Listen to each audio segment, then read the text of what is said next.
माझ्याकडे की होल्डर नव्हतं, तर मी DIY की होल्डर करायचं ठरवलं आणि ते अशा प्रकारे सुंदर असं DIY की होल्डर झालेलं आहे.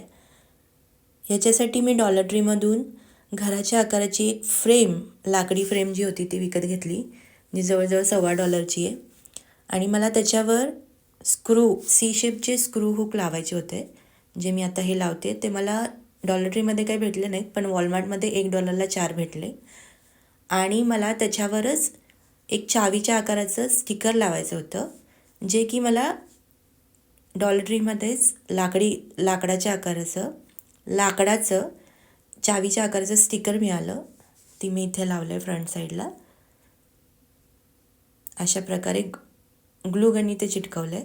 माझ्याकडे एका जुन्या खराब झालेल्या फ्रेमचं हँगर होतं, ती मी ह्याला लावलेलं आहे. आणि अशा प्रकारे आपलं DIY की होल्डर तयार आहे.